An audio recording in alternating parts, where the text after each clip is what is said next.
In India, how is the whole protection of animal rights and conservation going? Not well.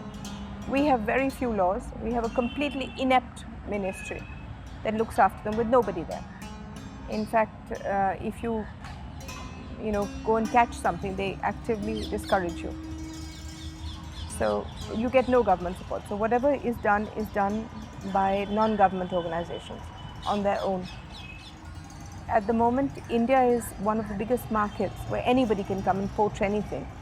So we supply China, Singapore, with everything, ranging from butterflies to Germany and Japan, to seahorses to Singapore, to tiger skins to Tibet. We are the pool into which everybody is dipping at the moment. Someone told me the other day that a lot of these conservation parks that are protecting, the rhino and the tigers, one of the reasons why they don't mind it being poached is because there's a lot of rich minerals and they want to develop Yes. it. But the irony to that is, in these parks are also some of the largest tracts of clean, pure water. So if the animals go, the water goes with it. No, absolutely. Large sanctuaries are deliberately killing off their protected animals so that they say, oh, now there are no more tigers here, so fine, let the miners come in. And with that goes the water, absolutely. I don't protect any animals, they protect me completely. The tiger gives me the water, the butterfly processes my plants, the monkeys make the forests. I can't think of anything that I do except destroy it all. So yes, remove the tiger, you'll remove the whole jungle. The human mind is so weird that if something is rare, you want to finish it fastest. There are only 2 pieces of ice cream left. Let's have it quickly. So the same thing, the rarer the tiger grows, the more people want it. Now we have only enough antelope, Chiru antelope left for 800 shawls, because you have to kill 8 antelope to make 1 shatu shawl. And now we have a lot of embassies buying them illegally, where it took 100 years to reduce the number of Chiru from 100,000 to 20,000. Now it's going to take another 3 years to finish the last lot. Which animal will become the first to become extinct in India? Like which symbol? I think all of them are on their last legs. The peacock, because all foreigners want peacock feathers, so they buy them in the billion when they come here as tourists. And peacocks are killed for those feathers. The peacock is our national bird, and yet it's openly traded. The feathers are openly traded. Leopards, tigers, they're all done. So which one will be extinct first? God knows. But it's a race to the finish. Is there an awareness, at least among the youth in India, about this issue?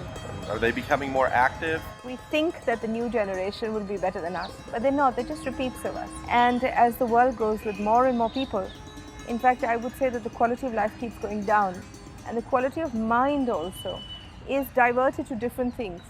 And I don't think preservation of environment is one of them, no. What are you yourself doing to try to put a halt to this and create awareness? I have an organization called People for Animals.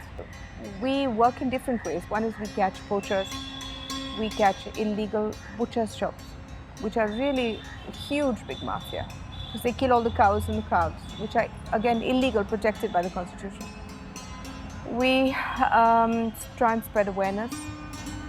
We work with the police. We do a lot of police training because they are not trained to know the law at all. Can you tell me about your rescue center here in Delhi?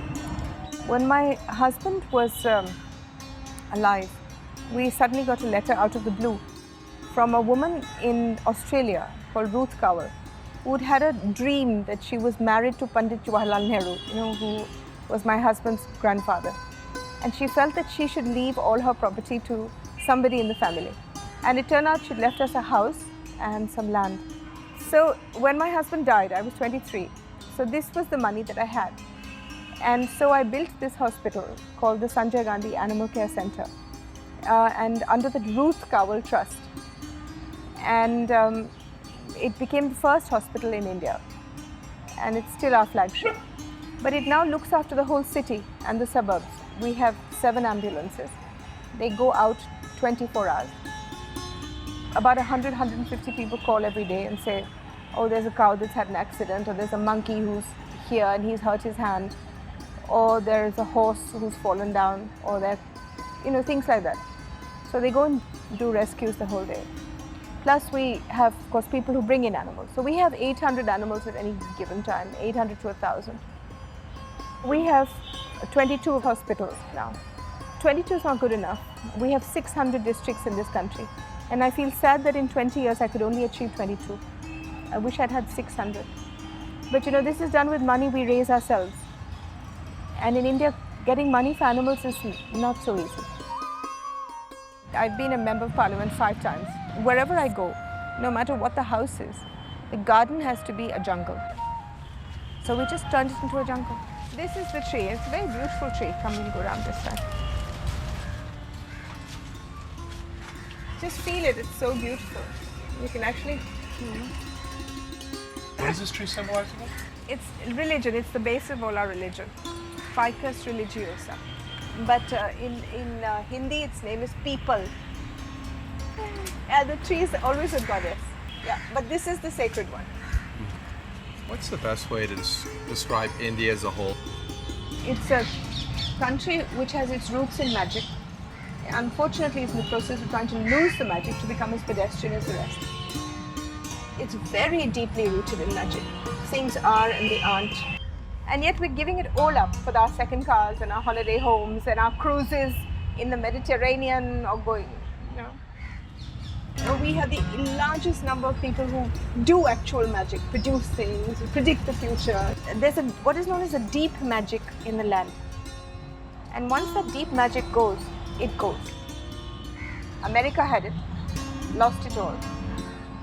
England had it, certainly the whole of Asia had it. And when it goes, it doesn't come back. One day we woke up in the morning and there were no more vultures in India. And the vulture was as important to us as the tiger. And now there are no vultures left. There are 18 hanging about in some sanctuary who are doing their best to die. And there used to be 1 billion of them. And we just woke up in the morning and there weren't any left. Tiger is very resilient. He's taking his time to die.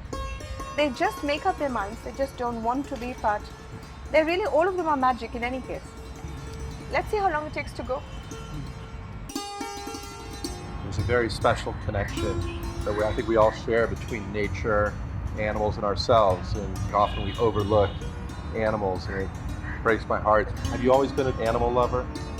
We tend to denigrate people by saying, oh, it's just a dog lover, animal lover. You don't have to love them all. You just believe in the right of every being or every species. And it's your job to see that they survive as much as they help you survive. You just have to believe that they need to exist. And since you have the ability to look after them, then you do.